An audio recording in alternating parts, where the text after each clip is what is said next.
Hi, പുതിയൊരു ലൈവിലേക്ക് ഏവർക്കും സ്വാഗതം. എല്ലാവരും സുഖമായിട്ടിരിക്കുന്നു എന്ന് വിചാരിക്കുന്നു. എല്ലാവർക്കും എൻ്റെ നമസ്തേ. എല്ലാവരും ഇലക്ഷൻ ചൂടിൻ്റെ അല്ലെങ്കിൽ അതിനോടനുബന്ധിക്കുന്ന കാര്യങ്ങളുമായിട്ട് അതിൻ്റെ ചർച്ചയിലും ഇനി ആര് വരും, ആര് ഭരിക്കും, ഇടത്തെ കാലിലെ മന്ത് വലത്തെ കാലിലാവോ, വലത്തെ കാലിലെ മന്ത് ഇടത്തെ കാലിലേക്കാണോ എന്നൊന്നും പറയാൻ പറ്റില്ല. അപ്പോൾ അതിൻ്റെ ഒരു കണക്കുകൂട്ടലുകളും ചർച്ചകളും ഒക്കെ നടക്കുന്നൊരു സമയമാണ്.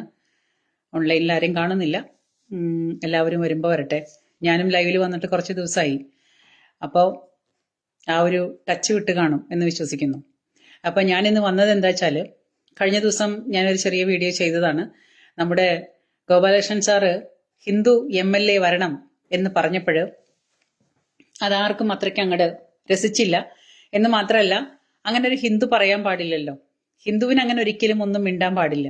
ഹിന്ദു മിണ്ടിയാൽ അത് ഉടനെ വർഗീയതയാവും, മതേതരത്വം അതോടുകൂടി തകർന്ന് തരിപ്പണമാവും.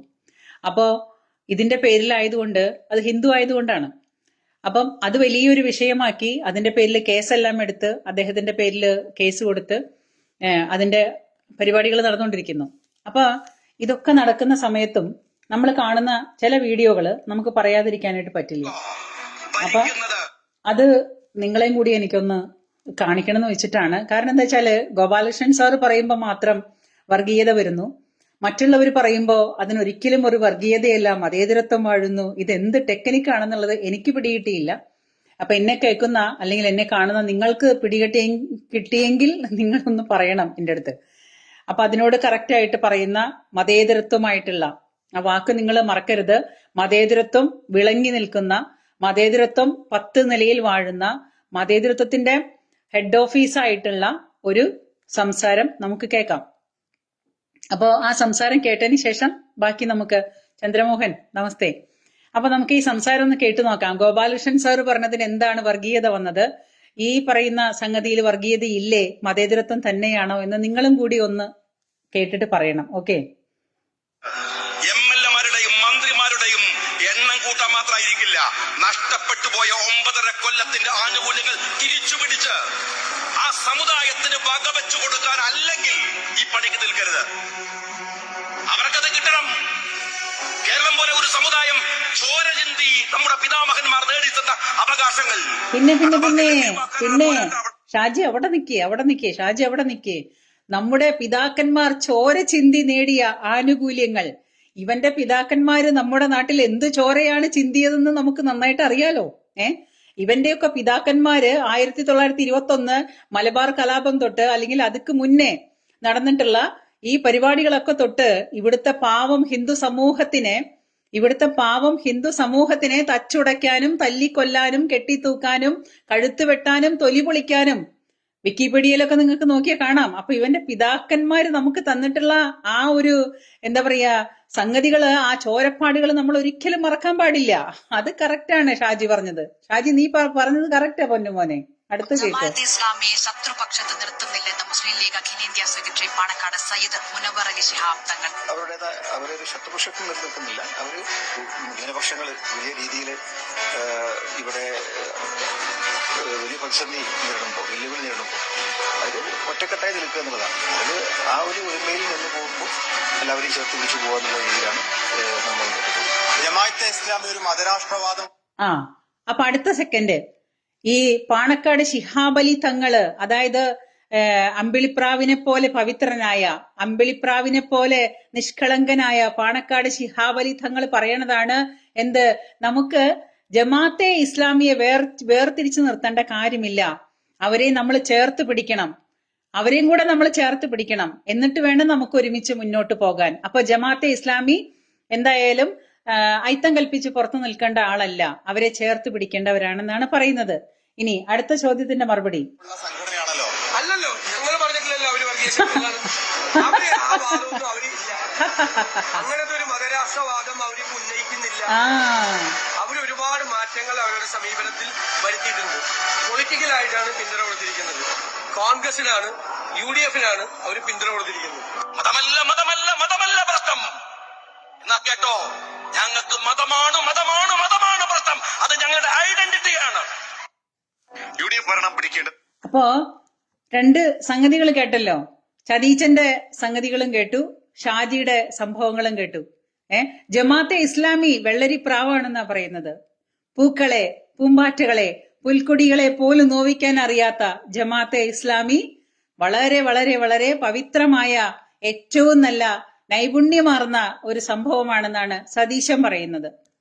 സതീശൻ അവര് പറയാണ് ഞങ്ങളുടെ മതമൂല്യങ്ങളൊന്നും ഞങ്ങള് നഷ്ടപ്പെടുത്തിയിട്ടില്ല, ഞങ്ങൾ എപ്പോഴും ഞങ്ങളുടെ മതക്കെട്ടുകളിൽ നിന്നുകൊണ്ട് തന്നെയാണ് ഞങ്ങൾ പ്രവർത്തിക്കുന്നത്, ഞങ്ങൾക്ക് ഞങ്ങളുടെ മതം തന്നെയാണ് വലുത്, ഞങ്ങൾക്ക് മതമാണ് മതമാണ് മതമാണ് വലുത് എന്ന് അവര് വളരെ ഓപ്പൺലി നമ്മുടെ മുമ്പിൽ പറയുമ്പോഴും നമ്മുടെ സതീശൻ പറയാണ് ഇത് പണ്ട് മറ്റേ മേലെപ്പറമ്പിൽ ആൺവീടെന്ന സിനിമയിലെ ജഗതി പറഞ്ഞ പോലെ ഇതെന്റെ ഗർഭമല്ല, എന്റെ ഗർഭം ഇങ്ങനെയല്ല എന്ന് പറഞ്ഞ പോലെ നിങ്ങൾ ഇങ്ങനെയല്ല, നിങ്ങൾ വളരെ മാറിക്കഴിഞ്ഞു. സതീശൻ പറയാണ് വളരെ മാറിക്കഴിഞ്ഞു, നിങ്ങൾ വളരെ കുഞ്ഞോമനകളാണ്, ഞങ്ങൾ നിങ്ങളെ താലോലിക്കട്ടെ, ഞങ്ങൾ ഓമനിക്കട്ടെ, നിങ്ങൾ അത്രയും നല്ല കുഞ്ഞോമനകളാണെന്നാണ് സതീശൻ പറയുന്നത്.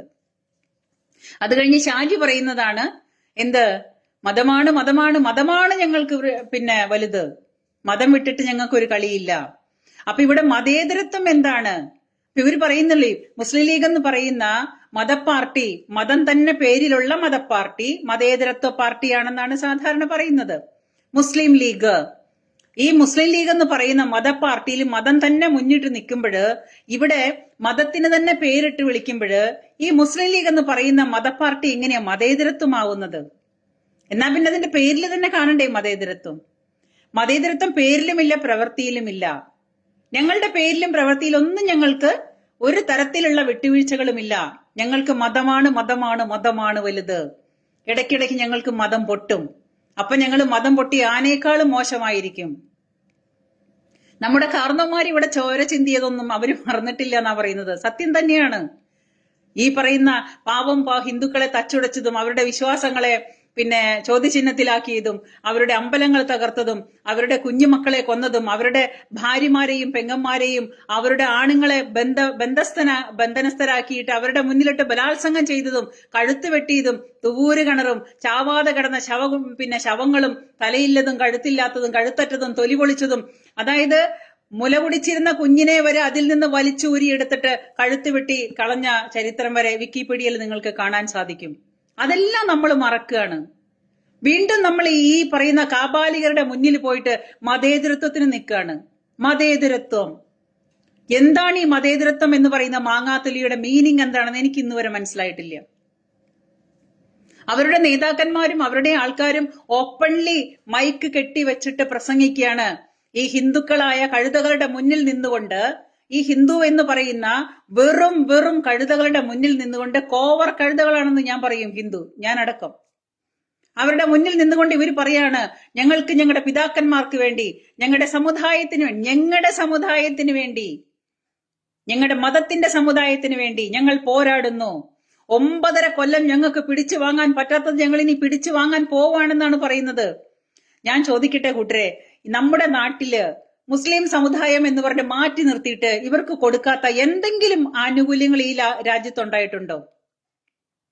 ഇവിടെ മാറി മാറി ഭരിക്കുന്ന കോൺഗ്രസ് ആയാലും ഈ പറയുന്ന കമ്മ്യൂണിസം ആയാലും ഇക്കഴിഞ്ഞ കാലങ്ങൾ അത്രയും വളരെ താലോലിച്ച് ഓമനിച്ച് മടിയിലിരുത്തി പാലൂട്ടി തേനൂട്ടി വളർത്തിയ മക്കളാണ് ഇവിടുത്തെ മുസ്ലിം സഹോദരങ്ങള്, അല്ലേ? എല്ലാ ആനുകൂല്യങ്ങളും എവിടേക്കാ പോകുന്നത്? ഈ പറയുന്ന ന്യൂനപക്ഷങ്ങൾക്കാണ്. ന്യൂനപക്ഷം എന്ന് പറഞ്ഞാൽ നിങ്ങൾക്ക് എന്തെങ്കിലും കുറവുണ്ടാവണ്ടേ? ന്യൂനപക്ഷം എന്ന് പറഞ്ഞാൽ ന്യൂനത, എന്തെങ്കിലും കുറവുള്ളത്. ന്യൂനത എന്ന് പറഞ്ഞാൽ കുറവാണ്. അപ്പൊ ഈ ന്യൂനപക്ഷം എന്ന് പറഞ്ഞാൽ ഇവർക്ക് എന്തോ കുറവുണ്ട്. ഇവർക്ക് എന്ത് കുറവുണ്ട്? ഇവർക്ക് കണ്ണിന് കുറവുണ്ടോ? കാതിന് കുറവുണ്ടോ? കണ്ണും മൂക്കും കൈയും കാലും ആരോഗ്യവും നമ്മളെക്കാൾ കൂടുതൽ കുടിലബുദ്ധിയും ആയിട്ട് നമ്മുടെ നാട്ടിൽ ഏറ്റവും കൂടുതൽ കച്ചവടത്തിന്റെ സ്ഥാനത്തിനായാലും മറ്റുള്ള കാര്യങ്ങളിലായാലും പണത്തിന്റെ കാര്യത്തിലായാലും എല്ലാ കാര്യങ്ങളിലും ഒന്നാമതായിട്ട് വാഴുന്ന ഈ പറയുന്ന കുടിലതകൾ മാത്രം കൈമുതലായുള്ള ഒരു വർഗത്തിനെയാണ് പറയുന്നത് ഇവർ ന്യൂനപക്ഷമാണ്. ഇവർക്ക് എന്ത് ന്യൂനതയാണുള്ളത്? ഇവിടുത്തെ പാവം ഹിന്ദു തെണ്ടിപ്പാപ്പരായി കുടുംബത്തോടു കൂടിയിട്ട് 5 പേരടങ്ങിയ കുടുംബം ആത്മഹത്യ ചെയ്തു, 6 പേരടങ്ങിയ കുടുംബം ആത്മഹത്യ ചെയ്തു, ഭാര്യയും ഭർത്താവും കുഞ്ഞും ആത്മഹത്യ ചെയ്തു. എന്താണ്? കടക്കണിയില് കർഷകൻ ജീവനൊടുക്കി. കടക്കണിയില് ഇത് കേൾക്കുന്നത് മുഴുവനും ഓരോ ദിവസവും ഇവിടുത്തെ ഹിന്ദുക്കളുടെ ദൈന്യത നിറഞ്ഞ അല്ലെങ്കിൽ ഗതികെട്ട ജീവിതങ്ങൾ എരിഞ്ഞടങ്ങുന്ന അവസ്ഥകളാണ്. ആ സ്ഥാനത്ത് ഇവിടെ എന്താണ് നടക്കുന്നത്? പിന്നെ ഈ പറയുന്നവന്മാര് ന്യൂനപക്ഷമാണ് ഞങ്ങൾക്ക് കൊണ്ടാ. ഇവിടുത്തെ ഏതൊരു ജോലിയുടെ കാര്യങ്ങള്, ഗവൺമെന്റ് ജോലികളിൽ തലപ്പത്തിരിക്കുന്നത് എവിടെയാണ്, എങ്ങനെയാണെന്ന്, എത്രയാണ് പേര്, ആരൊക്കെയാണെന്ന് ചിന്തിച്ചാൽ നിങ്ങൾക്ക് മനസ്സിലാവും എന്തുമാത്രം വിട്ടുവീഴ്ചകളും എന്തുമാത്രം സംഗതികളാണ് ഇവർക്ക് കൊടുത്തിട്ടുള്ളത് ഇവിടുത്തെ സർക്കാരിന്. മാറി മാറി വരുന്ന ഇപ്പൊ ഈ കോൺഗ്രസ് ഭരിക്കുകയാണെങ്കിലും ശരി, മാർക്സിസ്റ്റ് ഭരിക്കുകയാണെങ്കിലും ശരി, ഈ പൊന്നോമനുകൾ കഴിഞ്ഞിട്ടേ, ന്യൂനപക്ഷങ്ങൾ കഴിഞ്ഞിട്ടേ അവർക്ക് വേറെ എന്തുള്ളൂ. കാരണം അവരാണ് ഏറ്റവും വലിയ വോട്ട് ബാങ്ക്. ഈ വോട്ട് ബാങ്കിന് കൊടുത്തിട്ടേ ഉള്ളൂ. എന്നിട്ടും എത്ര കിട്ടിയാലും പോരാതെ വീണ്ടും കൊണ്ട കൈക്കോട്ടിന്റെ ജീവനാണ്. വീണ്ടും കൊണ്ട ഞങ്ങള് ന്യൂനപക്ഷങ്ങളാ, ഞങ്ങൾക്ക് ഭയങ്കര കുറവുകളാണ്. സത്യത്തിൽ ഞാൻ പറഞ്ഞാൽ ഈ ന്യൂനപക്ഷങ്ങൾക്കുള്ള കുറവുകള് ജനിക്കുമ്പോ തന്നെ അവര് തന്നെ താൻ ചെത്തിക്കളയുന്നത് ഒഴിച്ചാൽ ബാക്കിയൊരു കുറവ് ഞാൻ കാണുന്നില്ല. ആണല്ലോ നമ്മള് മറ്റുള്ള ആൾക്കാർ ചെയ്യുന്നത്, ജനിക്കുമ്പോ ദൈവം തമ്പുരാനായിട്ട് ജനിപ്പിച്ച ശരീരത്തിലെ സർവ്വഭാഗങ്ങൾ കൊണ്ട് നമ്മൾ ജീവിക്കുമ്പോ ഇവന്മാര് ജനിക്കുമ്പം ഇവന്മാർക്ക് തലയ്ക്ക് സുഖമില്ലാണ്ട് ഏതൊക്കെയോ ഭാഗങ്ങൾ ചെത്തിക്കളയുന്നുണ്ടെന്നുള്ളത് ഒഴിച്ചാൽ അത് അവരുടെ ഇഷ്ടമാണ്. ബാക്കി ഒരു കുറവും ഞാൻ കാണുന്നില്ല. പിന്നെ എന്താണ് ഇവർക്കൊരു കുറവ്? ഏത് കാര്യങ്ങളിലാണ് ഇവർക്ക് കുറവ്? എന്തിനിവർക്ക് മാത്രം കൊടുക്കണം? എന്നിട്ടും ഇവരുടെ ചിന്താഗതി എന്താണ്? ഇത് പബ്ലിക്കായിട്ടാണ് അവർ വിളിച്ചു പറയുന്നത്. ഒരാളും കേസെടുക്കാനില്ല. ഗോപാലകൃഷ്ണൻ സാറ് ഹിന്ദു MLA വരണം, ഗുരുവായൂർ അമ്പലത്തിൽ ഹിന്ദു MLA വരണം എന്ന് പറഞ്ഞാൽ, ഗുരുവായൂർ എന്ന് പറയുന്ന ഒരു പുണ്യസ്ഥലത്തല്ലേ, നമ്മുടെ വീട്ടിനകത്ത് നമ്മുടെ ആഗ്രഹങ്ങൾ നടക്കണമെന്ന് നമുക്ക് ആഗ്രഹിക്കാൻ പാടില്ലെന്നൊക്കെ പറഞ്ഞാൽ ഇതിനേക്കാളും വലിയ തിട്ടൂരം ഇനി വേറെ എന്താണ്? ഏറ്റവും പുണ്യപ്പെട്ട ഒരു ക്ഷേത്രമല്ലേ ഗുരുവായൂര്. ആ ഗുരുവായൂര്, അതും അദ്ദേഹം നാമനിർദ്ദേശ പത്രിക കൊടുക്കുന്നതിന് മുമ്പ് ഒരു സ്ഥാനാർത്ഥി നാമനിർദ്ദേശ പത്രിക കൊടുത്ത് അത് അംഗീകരിച്ച് അദ്ദേഹത്തിന്റെ സർവമാന മാനദണ്ഡങ്ങളും അംഗീകരിച്ചിട്ട് അദ്ദേഹം സ്ഥാനാർത്ഥിയായിട്ട് പ്രഖ്യാപിക്കുമ്പോഴേ അദ്ദേഹം സ്ഥാനാർത്ഥിയാവുന്നുള്ളൂ. അതിനു മുമ്പ് നടത്തിയ ഒരു പത്ര റിപ്പോർട്ടിന്റെ പേരില് അദ്ദേഹത്തിന്റെ പേരിൽ കേസ് എടുത്തിരിക്കുകയാണ്. ഈ പറയുന്ന ഷാജിയും അതിനു മുമ്പ് പറയുന്ന മുസ്ലിം ലീഗിന്റെ പാണക്കാട് ശിഹാബ് അലി തങ്ങളും അതിനേക്കാളും മുമ്പ് വരുന്ന മതമേലധ്യക്ഷന്മാരും ഇവിടെ വരുന്ന സർവത്ര തോന്നിവാസങ്ങളും പറഞ്ഞു വെക്കുമ്പോൾ അതിലൊന്നും കേസില്ല, അതിലൊന്നും യാതൊരു പ്രശ്നങ്ങളുമില്ല. അതൊക്കെ ഇവിടുത്തെ മതേതരത്വം വിളങ്ങുന്നതാണ്, മതേതരത്വം വിളങ്ങുന്ന വാക്കുകളാണ്. ഹിന്ദു വായ തുറന്നാൽ വർഗീയവാദി, വർഗീയവാദി സംഘിണി, ചാണക സംഘിണി, അതാണ് പേര്. വായ തുറക്കരുത്, മിണ്ടരുത്. ഞങ്ങൾ എന്തെങ്കിലുമൊക്കെ പറയുമ്പോഴും അത് കേട്ടോണ്ട് നിന്നോളണം, ഞങ്ങൾ കാണിക്കുന്നതൊക്കെ കണ്ടോളണം, ഞങ്ങളുടെ തിട്ടൂരങ്ങളൊക്കെ നിങ്ങൾ സഹിച്ചോളണം. അതാണ് നിയമം. ഇതിവിടെ കുറെ കാലമായില്ല ഈ ഏർപ്പാട് തുടങ്ങിയിട്ട്. ആരാണ് കാരണക്കാര്? നമ്മൾ തന്നെയാണ് നമുക്കുള്ള കുഴി കുത്തുന്നത്. ഇവിടുത്തെ ഓരോ ഹിന്ദുവും മതേതരത്വം പറയുന്ന ഇവിടുത്തെ ഓരോ ഹിന്ദുവും ഈ പറയുന്ന അവനവന്റെ കുഴികുത്തലാണ് ചെയ്തുകൊണ്ടിരിക്കുന്നത്. അവർക്ക് വേണ്ടിയിട്ടുള്ള കുഴി കുത്തുന്നുണ്ടോ? ഇല്ല. അവര് നമുക്ക് വേണ്ടിയിട്ടുള്ള കുഴി കുത്തുമ്പോ നമുക്ക് തന്നെയുള്ള കുഴികൾ നമ്മൾ കുത്തിക്കൊണ്ടിരിക്കുകയാണ്. നമുക്ക് വേണ്ടി കുഴി കുത്താൻ അവരുണ്ട്.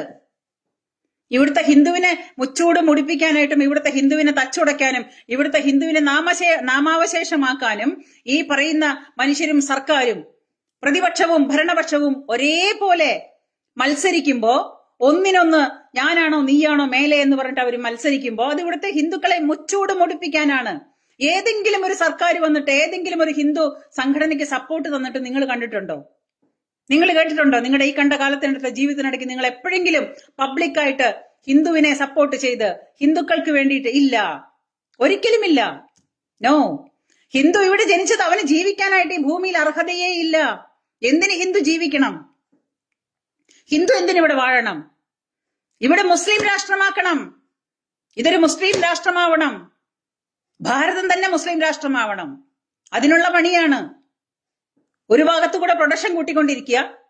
8, 10, 15, 16, 17 വന്നിട്ട് ഇന്നാളെങ്ങാണ്ട് വായിച്ചില്ലേ, 7ാമത്തെ പ്രസവത്തിലെങ്ങാണ്ട് ഏതെങ്ങാണ്ട് പെണ്ണ്, ആ പെണ്ണിന് എന്താണ്, ആ ലേഡി ചത്തുപോയി. അതും അതിന്റെ നട്ടെല്ലും അതിന്റെ ബാക്കി എന്തൊക്കെയോ ഭാഗങ്ങളൊക്കെ പഴുത്ത് പുഴുത്ത് പുഴുവരിച്ച് അയാൾക്ക് എന്തോ വേറെന്തോ ഒരു മർമ്മ ചികിത്സയോ മറ്റെന്തോ, എനിക്ക് യുനാനി ചികിത്സയോ എന്തോ ഒരു ചികിത്സ അയാളുടെ ഭർത്താവിന് അറിയാമായിരുന്നു. ആ ചികിത്സ, അതായത് പ്രസവിച്ചിട്ട് കുറച്ചേ ആയിട്ടുള്ളൂ, ആ സ്ത്രീ 7ാമത്തെ പ്രസവത്തിലെങ്ങാണ്ടാണ് മരിക്കുന്നത്. അപ്പൊ കൃഷിയിടമാണ്. ഈ കൃഷിയിടങ്ങൾ 3-4 കൃഷിയിടം ഉണ്ടാവും ഒരു മുതലാളിക്ക്. ഒരു മുതലാളിക്ക് 3-4 കൃഷിയിടം ഉണ്ടാവും. ഈ കൃഷിയിടത്തിൽ അങ്ങനെ നിരന്ന് നടന്നിങ്ങനെ കൃഷി ചെയ്യാണ്. അപ്പൊ അതിലിങ്ങനെ ഉത്പാദനങ്ങൾ നടന്നുകൊണ്ടിരിക്കുകയാണ് ഡയറക്ഷൻ. ഇവിടുത്തെ ഹിന്ദു പെണ്ണുങ്ങളോ, ഇവിടുത്തെ ഹിന്ദു പെണ്ണുങ്ങൾക്ക് മെനങ്ങാൻ വയ്യ, മേലനങ്ങാൻ വയ്യ, അനങ്ങാനും വയ്യ, നീളാനും വയ്യ. കുഞ്ഞുങ്ങളെ ഉണ്ടാക്കിയ പോരല്ലോ, നോക്കണ്ടേ, മെനക്കെടണ്ടേ? അപ്പൊ ഒന്ന് മതി, ഇനി ഒന്ന് തന്നെ വേണമെന്നില്ല. അതിന് പോലും മെനക്കെടാനായിട്ട് ഇവിടുത്തെ ഹിന്ദു പെണ്ണുങ്ങൾക്ക് വയ്യ. അതാണ് ഇവിടുത്തെ ഹിന്ദുവിന്റെ അവസ്ഥ അതാണ്. എന്നിട്ട് അവസാനം എന്തെങ്കിലുമൊക്കെ അവശേഷിച്ചിട്ടുണ്ടെങ്കിൽ ആ അവശേഷിച്ചത് മുഴുവനും മതേതരനായിട്ട് വളരെയാണ്. മതേതരൻ.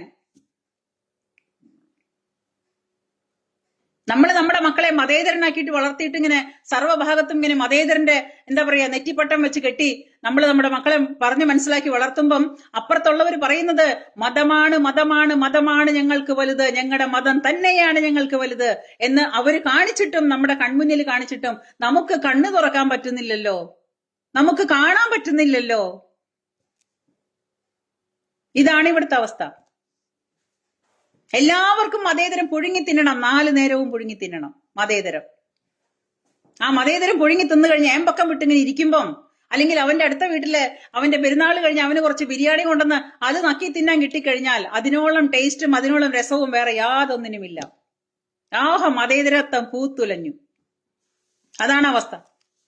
അത് കഴിഞ്ഞ് നമ്മുടെ കൂട്ടത്തിലുള്ള ആൾക്കാർ തന്നെ നമുക്കിട്ട് പാര വെച്ചിട്ട് നമ്മളെ കുരുതി കൊടുക്കുമ്പോ, സോറി, ഞാൻ നിങ്ങൾക്ക് വേറെ 1-2 ഫോട്ടോ തെളിവും കൂടെ ഞാൻ പറഞ്ഞു മനസ്സിലാക്കി തരാം. ഇതില് കഴിഞ്ഞ ദിവസം ഞാനൊരു പ്രസ്താവന കണ്ടു. ടിപ്പു സുൽത്താൻ എന്ന ആദർശവാനായ മനുഷ്യൻ ഒരു ധീരദേശാഭിമാനി. ഇതാരാണ് പറയുന്നത്? തീവ്ര ഹിന്ദുത്വവാദികൾ അദ്ദേഹത്തെ മോശക്കാരനാക്കി ചിത്രീകരിക്കുന്നു. ആരാന്നറിയോ? രാഹുൽ ഈശ്വർ. ഈ രാഹുൽ ഈശ്വർ എന്ന് പറയുന്ന ശിഖണ്ഡി, അവനെ അങ്ങനെയാണ് വിളിക്കേണ്ടത്. അവൻ മനുഷ്യനല്ല, അവൻ ശിഖണ്ഡിയാണ്, വെറും ശിഖണ്ഡി. ഈ ശിഖണ്ഡി പറയുന്നു ടിപ്പു സുൽത്താൻ എന്ന ആദർശവാനായ മനുഷ്യൻ ധീരദേശാഭിമാനി. അവന്റെ അമ്മുമ്മയുടെ നായരാണ് ധീരദേശാഭിമാനി. ഇവൻ എവിടെ വെച്ച് കണ്ടിട്ടാണ്, ഈ ടിപ്പു സുൽത്താൻ എവിടെ പോയിട്ട് പടവെട്ടണ കണ്ടിട്ടാണ് ഇപ്പൊ ഈ ഈ പറയുന്ന പത്ര റിപ്പോർട്ടുമായിട്ട് ഇവൻ വന്നിരിക്കുന്നത്? ഈ രാഹുൽ ഈശ്വർ എന്ന് പറയുന്ന ഏധ്യാനിയോടാണ് ഞാൻ ചോദിക്കുന്നത്, ഇവൻ എവിടെ വെച്ചിട്ടാണ് ടിപ്പു സുൽത്താൻ പടവെട്ടുന്ന കണ്ടത്? എന്ത് തെളിവിന്റെ അടിസ്ഥാനത്തിലാണ്? എന്റെ അമ്മയുടെ തറവാട്ടില് ഈ ടിപ്പു സുൽത്താൻ വന്നത് കൊള്ളയടിക്കാനാണ്. ഇന്നും ജീവിച്ചിരിക്കുന്ന തറവാടാണ് എന്റെ അമ്മയുടെ തറവാട്, കാറളത്ത് കരിപ്പിള്ളി തറവാട്. അവിടെ പോയി അന്വേഷിച്ചാൽ നിങ്ങൾക്ക് തെളിവ് സഹിതം ഞാൻ കാണിച്ചു തരാം.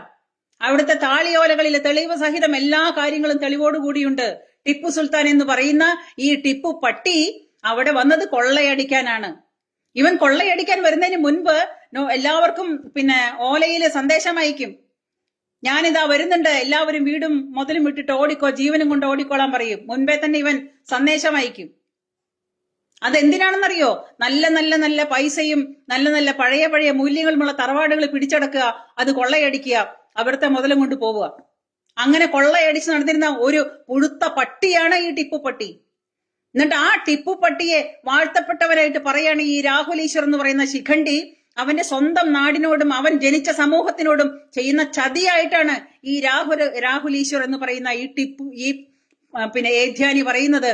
ടിപ്പു പട്ടി സ്വാതന്ത്ര്യ സമര സേനാനത്തിന് ഞാൻ പറഞ്ഞ കുറച്ച് ഓവറായി പോവും ഇവൻ ഉണ്ടാക്കാൻ വരുന്നത്. ഇവൻ ആരാണ്? ഇവൻ ഈ രാഹുൽ ഈശ്വർ എന്ന് പറയുന്നത് ഈ ശിഖണ്ഡി, ഇവൻ ഹിന്ദു ആണല്ലോ. അപ്പൊ അവൻ അവന്റെ സമൂഹത്തിനെ തന്നെ ചതിക്കുകയാണ്. അവന്റെ സമൂഹത്തിനെ തന്നെ ഒറ്റുകൊടുക്കുകയാണ് മറ്റുള്ളവർക്ക്. അവൻ ഒറ്റുകൊടുക്കുകയാണ്. കാരണം അവൻ അപ്പുറത്തുനിന്ന് ജിഹാദികൾ അവന് നന്നായിട്ട് ക്യാഷായിട്ട് കൊടുക്കണ്ടാവും. അവന്റെ അക്കൗണ്ട് നന്നായിട്ട് വണ്ണം വെക്കുന്നുണ്ടാവും. അവന്റെ പോക്കറ്റ് വീർക്കുന്നുണ്ട്. അപ്പൊ അവന്റെ പോക്കറ്റ് വീർത്ത് അവന്റെ സ്വാർത്ഥതയ്ക്ക് വേണ്ടി, അവന്റെ കുടുംബം നന്നാവാൻ വേണ്ടി അവൻ ചെയ്യുന്ന ഒരു സമൂഹത്തിന് തന്നെ ഒറ്റുകൊടുക്കുകയാണ്. ഇവിടുത്തെ ചരിത്രം വായിച്ചവന്, സത്യസന്ധമായിട്ട് ഇവിടുത്തെ ചരിത്രം വായിച്ചവർക്കറിയാം. എന്റെ പ്രായത്തിൽ എന്റെ അമ്മ ജീവിച്ചിരിപ്പുണ്ട്. എന്റെ അമ്മ പറയുന്നതാണ് ടിപ്പു സുൽത്താൻ എന്ന് പറയുന്ന ടിപ്പു പട്ടി അവിടെ കൊള്ളയടിക്കാനാണ് വന്നതെന്നുള്ളത്. അവിടുന്ന് തോറ്റോടി എന്നുള്ളത് വേറെ കാര്യം. കാരണം 18 കളരിക്ക് പഠിച്ച് സേവിച്ചിരിക്കുന്ന മുതുമുത്തച്ഛന്മാരുള്ള തറവാടായിരുന്നു ഞങ്ങളുടെ.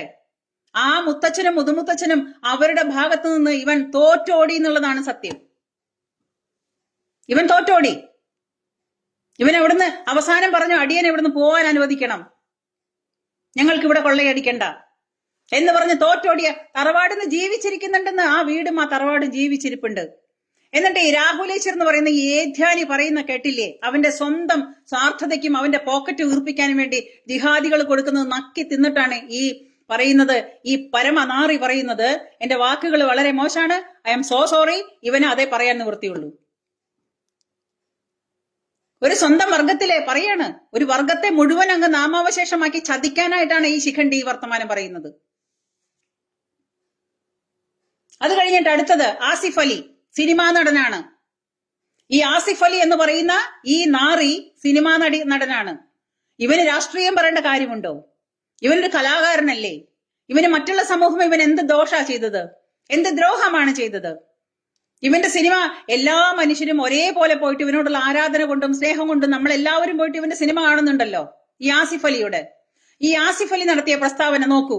ഇത്തവണ കൂടി UDF അധികാരത്തിൽ വന്നില്ലെങ്കിൽ മുസ്ലിം ലീഗ് ഇല്ലാതാകും. So what? മുസ്ലിം ലീഗ് ഇല്ലാതായാൽ ഇവിടെ ആർക്കെങ്കിലും ജലദോഷം പിടിക്കുവോ മുസ്ലിം ലീഗ് ഇല്ലാതായാൽ? അല്ലെങ്കിൽ വയറ്റിളക്കം വരുവോ? അല്ലെങ്കിൽ ദഹനക്കേട് വരുവോ മുസ്ലിം ലീഗ് ഇല്ലാതായാൽ? അപ്പോ സംഘികൾ എന്താണ് മുസ്ലിങ്ങളോട് ചെയ്യുന്നതെന്ന് 2018 പുറത്തിറങ്ങിയ ബിടെക് എന്ന തന്റെ സിനിമയിൽ കാണിക്കുന്നുണ്ടെന്ന് ആസിഫ് അലി പറയുന്നതാണ് പ്രസ്താവന. ദേ കണ്ടോളൂ, ഞാൻ വെറുതെ പറയണതല്ല. ആസിഫ് അലിയുടെ പ്രസ്താവന നിങ്ങൾ കണ്ടോളൂ, ഞാൻ ഉണ്ടാക്കി പറയുന്നതല്ല. ദേ അവന്റെ മോന്ത അടക്കം കൊടുത്തിട്ടുണ്ട്. ഒരു കലാകാരനാണ് ഇവൻ. ഇവനൊരു പൊതുസമൂഹത്തെ എല്ലാവരെയും ഒരുപോലെ കാണേണ്ടവനാണ്. അവന്റെ മതം മറക്കുന്നില്ല. ഈ രാഹുലേശ്വർ എന്ന് പറയുന്ന ഈ ഏധ്യാനി, ഈ മാതൃഭോഗി അവന്റെ മതം, അവന്റെ വർഗത്തിനെ ചതിക്കുമ്പോ, അവന്റെ വർഗത്തിനെ തൊലയ്ക്കാനായിട്ട് ഇറങ്ങി പുറപ്പെടുമ്പോ ആസിഫ് അലി എന്ന് പറയുന്നവൻ, അവൻ മുസ്ലിമാണ്, അവന്റെ മതത്തിനെ ചേർത്ത് പിടിക്കുകയാണ് ചെയ്യുന്നത്. That is A different. ഞാൻ വെറുതെ പറയണതാണോ? ഇത് കേൾക്കുന്നവന് തലയ്ക്കകത്തൊരു വെളിവുണ്ടാവുന്നില്ലേ? ആസിഫ് അലി പറയുന്നതാണ്, ഇത്തവണ കൂടി UDF അധികാരത്തിൽ വന്നില്ലെങ്കിൽ മുസ്ലിം ലീഗ് നാമാവശേഷമാകും. മുസ്ലിം ലീഗ് നാമാവശേഷമായി കഴിഞ്ഞാല് ഇവിടുത്തെ സംഘികള് എത്രയോ വർഷങ്ങൾ, 100ാമത്തെ വർഷം ആഘോഷിക്കുകയാണ് ഇവിടെ RSS ഇവിടെ 100ാമത്തെ വർഷം ആഘോഷിക്കുന്നു. അവരെ കൊണ്ട് ആർക്കെന്ത് ശല്യമുണ്ട്? ഒരുപാട് രാഷ്ട്രസ്നേഹികളും ദേശസ്നേഹികളും നിറഞ്ഞ ഒരുപറ്റം മനുഷ്യര് സ്വയം സേവകരായിട്ട് നമ്മുടെ നാട്ടില് എന്ത് അപകടങ്ങൾ വന്നാലും, എന്ത് സഹായങ്ങൾ വേണമെങ്കിലും, എന്ത് തരത്തിലുള്ള സേവനങ്ങൾ വേണമെങ്കിലും നിസ്വാർത്ഥ സേവനം ചെയ്യുന്ന RSS എന്ന് പറയുന്ന രാഷ്ട്രീയ സ്വയം സേവക് സംഘം എന്ന് പറയുന്ന ഈ സംഘടന ഇവിടെ ആർക്കെന്ത് ദ്രോഹമാണ് ചെയ്തത്? ഇവിടെ ഓരോ RSSകാരന്റെ വീട്ടില് ഇന്ന് വിധവകളായി ജീവിക്കുന്ന ഒരുപറ്റം സ്ത്രീകളുണ്ട്. ഈ പറയുന്ന കാപാലികന്മാരിറങ്ങി വെട്ടിക്കൊന്നതാണ് ആണല്ലോ. ഒരുപറ്റം കാപാലികർ, SDPI പ്രവർത്തകര്, ഈ ജമാഅത്തെ ഇസ്ലാമി പോലുള്ള തീവ്ര സംഘടനകളെ കുടുംബത്ത് കയറി വന്നിട്ട് തുണ്ടമായിട്ട് ശ്രീനിവാസനെ ആരാ കൊന്നത്? ശ്രീനിവാസൻ സാറിനെ ആരാ കൊന്നത്? ഇതേപോലെ നമ്മുടെ നാട്ടിൽ നടക്കുന്ന ഓരോരോ കൊലപാതകങ്ങളും വീട് കയറി ആക്രമിച്ച് അമ്മയുടെയും പെങ്ങളുടെയും ഭാര്യയുടെയും ഒക്കെ മുന്നിലിട്ടിട്ട് വെട്ടി തുണ്ടമായിട്ട് കൊന്നതാണ് ഇവിടുത്തെ SDPI പ്രവർത്തകരെന്ന് പറഞ്ഞ തീവ്രവാദികള്. എന്നിട്ട് ആസിഫ് അലി പറയുന്നു, സംഘികൾ ഇവിടുത്തെ മുസ്ലിങ്ങളെ ആകെ കൂടി മൂക്കിക്കയറ്റാൻ ചെന്നു എന്ന്. ഇവന് തെളിവ് തരാനുണ്ടോ? ഇവന്റെ കയ്യിൽ തെളിവുണ്ടോ? ഇവിടുത്തെ RSSകാർ ഇവിടുത്തെ മുസ്ലിങ്ങളോട് എന്ത് അപമര്യാദയാണ് ചെയ്തത്? എന്താണ് ഇവൻ പറയുന്നത്? ഇനി അടുത്തത്, BJPയെ തോൽപ്പിക്കാൻ മതേതരത്വത്തെ പിന്തുണയ്ക്കുമെന്ന് ആഗ്രഹിക്കുന്ന മുഴുവൻ ആളുകളുടെയും വോട്ട് വാങ്ങും.